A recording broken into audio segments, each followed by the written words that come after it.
Ya'juj dan Ma'juj adalah dua makhluk yang paling jahat dan bengis yang terkurung dalam tembok buatannya Raja Zulkarnain. Oke guys, saya akan menceritakan dalam suatu istana megah berdirilah suatu kerajaan. Zulkarnain adalah seorang penguasa yang dianugerahkan kecerdasan, pengetahuan, dan kemampuan teknologi yang luar biasa. Tidak ada ilmu yang luput dari pengetahuannya dan tidak ada perangkat yang tidak bisa ia ciptakan. Dan tidak ada bahasa yang tidak ia kuasai. Pokoknya cerdas banget guys, Raja Zulkarnain ini. Ia duduk di atas tahtanya dan dikelilingi oleh penasehat-penasehat terpercaya yang sedang mempertimbangkan langkah-langkah selanjutnya. Kemudian Raja Zulkarnain mendengarkan penyampaian dari Ilyas bahwa kita sudah mencapai puncak kemajuan di negeri ini. Apakah kita akan berhenti di sini? Tanya Ilyas, salah satu penasehat bijak. Kemudian Zulkarnain tersenyum, ia menjelaskan bahwa kemajuan adalah peta yang tidak pernah selesai digambarkan Ilyas. Dan ini ada satu ekspedisi yang harus kita lakukan. Kali ini misi yang datang dari Tuhan semesta alam. Kemudian Raja Zulkarnain merenung sejenak dan mengambil mushaf dari meja di sampingnya dan ia berkata pelan sambil menunjuk beberapa ayat yang senada dengan surat Al-Kahfi dalam Al-Quran. Ada tanda-tanda bahwa Allah menunjukku untuk sebuah misi besar. Ekspedisi kali ini bukanlah sekedar perjalanan fisik, namun juga rohani. Dan penasehat-penasehatnya pun terdiam dan mereka terpesona oleh kebijaksanaan rajanya. Setelah menutup mushaf, Zulkarnain kemudian bangun dari tahtanya dan mengambil keputusan tegas. Raja Zulkarnain berkata, kita akan melakukan ekspedisi di bumi belahan barat lalu ke timur dan akan berakhir kita tutup di suatu tempat yang tertutup oleh dua gunung besar. Dan di sana kita akan menemukan suatu tugas yang ditentukan oleh Allah Subhanahu wa taala. Kemudian Zaid merupakan penasehat militer merasa penasaran dan bertanya, apa itu artinya kita akan menghadapi ancaman dan musuh Tuan? Lantas Zulkarnain menatap Zaid dengan mata yang penuh dengan kebijaksanaan. Bukan selalu musuh yang nampak adalah ancaman, wahai Zaid. Terkadang ancaman besar itu datang dari diri kita sendiri, yaitu ketidakmampuan kita melakukan apa yang benar, meski kita mempunyai kekuatan untuk melakukannya. Dan semua yang datang merasa tergugah karena raja mereka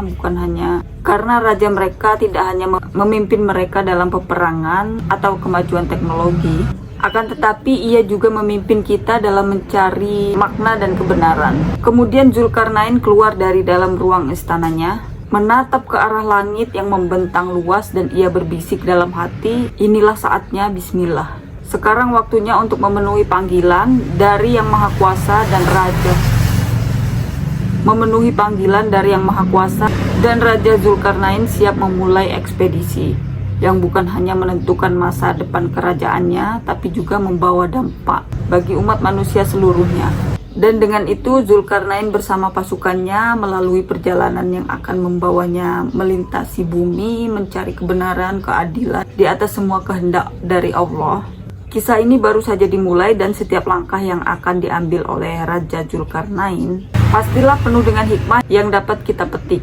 Kemudian Zulkarnain dan pasukannya bersiap untuk perjalanan panjang. Kapal-kapal yang dilengkapi teknologi canggih dan persediaan yang cukup disiapkan. Raja memilih pasukan yang teliti, memastikan bahwa mereka bukan hanya kuat secara fisik namun juga kuat rohani. Zulkarnain berkata kepada Jenderal Zaid, saya memerlukan pasukan yang bisa berpikir dan merenung, bukan sekedar melawan saja.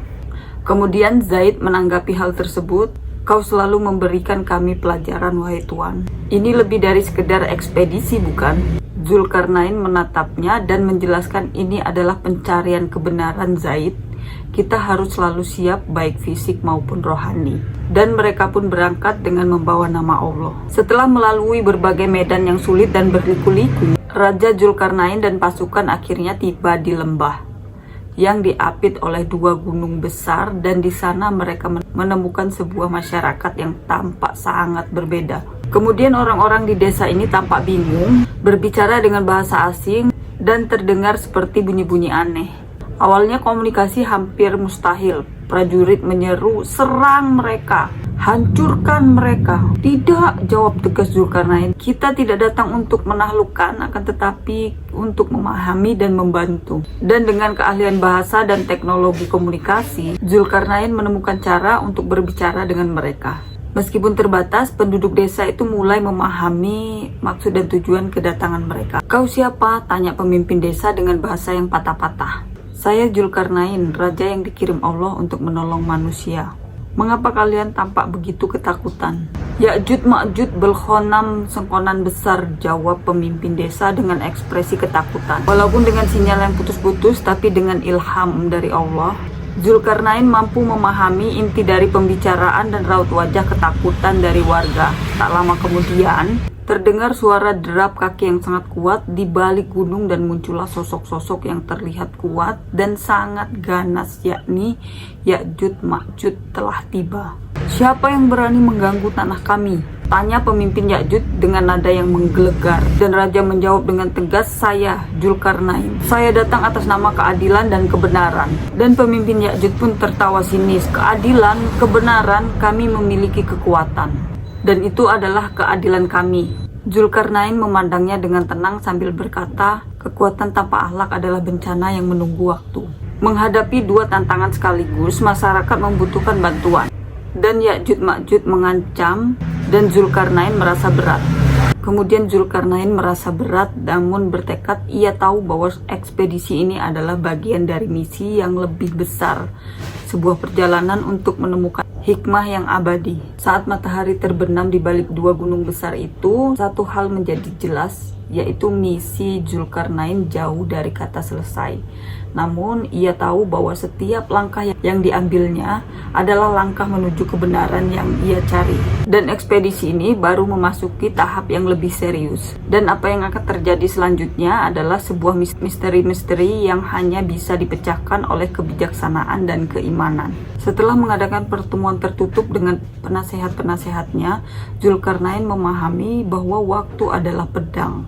Ya'juj Ma'juj, dua kekuatan yang hampir tidak bisa dihadapi, sebentar lagi akan melakukan serangan besar.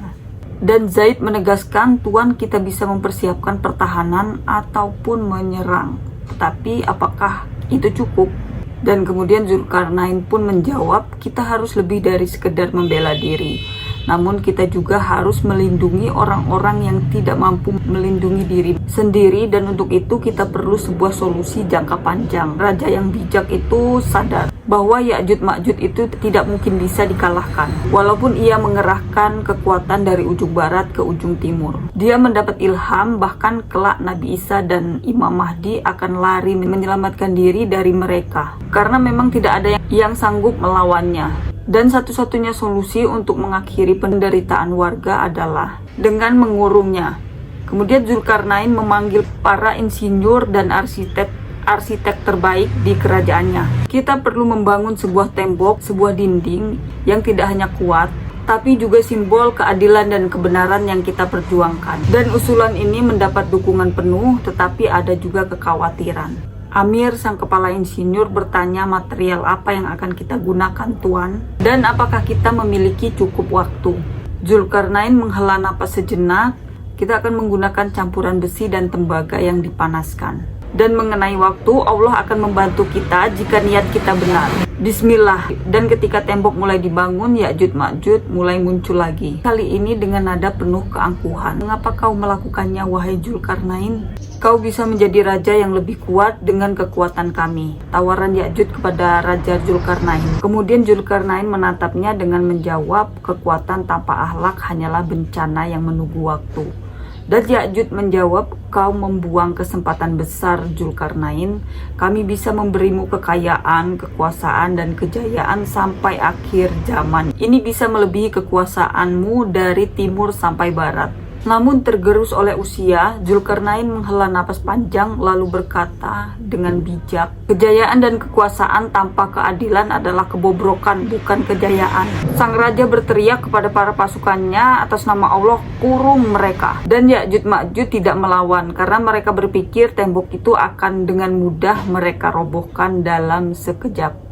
Ya'juj Ma'juj kemudian menantang dengan berkata, "Bangunlah tembok dengan sekuat yang kau bisa." kamu pasti tahu kekuatan kami yang sebenarnya. Dan beberapa waktu kemudian tembok itu selesai dibangun. Warga desa yang awalnya takut kini menunjukkan rasa syukur dan kebahagiaan. Kemudian mereka menawarkan emas dan perak sebagai bayaran, tapi Zulkarnain menolak. Zulkarnain berkata, apa yang telah diberikan kepadaku oleh Tuhanku, seperti kekuasaan dan kekayaan yang kamu lihat dan tidak kamu lihat, lebih baik daripada yang kamu tawarkan itu. Tetaplah beriman dan berbuat baik, itu lebih dari cukup. Zulkarnain kemudian berdiri di depan tembok besar itu dan merenung tentang semua yang terjadi tadi. Ia merasa bahwa misinya belum selesai, tetapi sebuah langkah besar sudah diambil. Ia berkata kepada pasukannya, kita semua mempunyai tembok dalam diri kita. Tembok yang memisahkan kebenaran dari kebohongan dan tembok keadilan dari ketidakadilan. Hari ini kita telah membangun satu tembok fisik, tapi jangan lupa untuk membangun tembok dalam diri kalian juga. Dengan senja yang menyelimuti langit, Zulkarnain dengan pasukannya meninggalkan desa tersebut, yakni bahwa mereka telah meninggalkan sesuatu yang lebih dari sekedar dinding batu dan logam. Mereka telah meninggalkan hikmah, yakni suatu yang akan diingat dan diceritakan selama-lamanya. Dan musim dingin pun tiba, menutupi pegunungan dengan salju tebal dan sungai yang membeku. Orang-orang di desa mulai khawatir dan mereka bertanya-tanya, apakah tembok yang baru dibangun itu cukup kuat untuk menahan kekuatan alam, sekalian kekuatan Ya'juj Ma'juj dari dalam. Kemudian Zulkarnain yang telah kembali ke istana menerima kabar tentang kekhawatiran ini, dan ia memutuskan untuk kembali ke desa tersebut. Saat tiba, Zulkarnain disambut dengan hangat, namun ia bisa melihat kecemasan dalam mata warga desa, dan dia melihat tembok itu tidak ada yang kurang sedikit pun, masih sama ketika ia tinggalkan. Zulkarnain berkata kepada warga, hadirilah di pusat desa malam ini, aku memiliki sesuatu untuk dibagikan. Malam itu api unggun membakar cerah di tengah desa, dan Zulkarnain berdiri di depan warga desa dan berkata, tembok ini hanyalah sebuah struktur fisik, namun kekuatan sejati berasal dari iman dan kebersamaan kita. Kemudian seorang anak kecil mengangkat tangan dan bertanya, apakah itu berarti kita tidak perlu takut lagi, wahai Raja yang agung? Zulkarnain kemudian tersenyum mendengarnya. Takut adalah bagian kehidupan, tapi jangan biarkan ia mengendalikan kalian. Berdoalah dan bertindak dengan benar, selebihnya Allah yang akan melakukan sisanya. Dan tak lama setelah itu, gempa kecil mengguncang desa. Tembok nampak retak tapi tetap berdiri kokoh. Namun ternyata itu hanyalah ilusi dari mata warga yang ketakutan. Kemudian Zaid menghampiri, Anda benar Tuan, tembok ini lebih dari sekedar bata dan logam. Dan Zulkarnain menambahkan, ya, ini adalah simbol dari apa yang bisa kita capai. Kita memilih untuk bertindak bukan atas dasar ketakutan, tapi atas dasar harapan dan keadilan. Dan dia berkata kepada warga, Ya'juj Ma'juj, seberapapun kuatnya mereka, tidak akan mampu menembus tembok ini. Namun ketakutan kalian, pertikaian di antara kalian, fitnah di antara manusia, dengan sendirinya akan meruntuhkan tembok ini.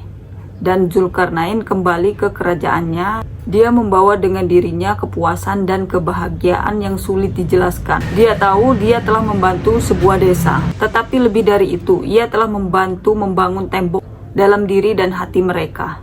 Tahun-tahun berlalu dan generasi berganti, kisah tentang Zulkarnain menjadi legenda yang diceritakan dari orang tua ke anak-anaknya. Meskipun Raja Zulkarnain sudah tidak ada, namun hikmah dan kebaikan yang ia tinggalkan masih dalam hati warga desa. Dari kisah cerita Raja Zulkarnain ini banyak banget kebaikan yang bisa kita ambil.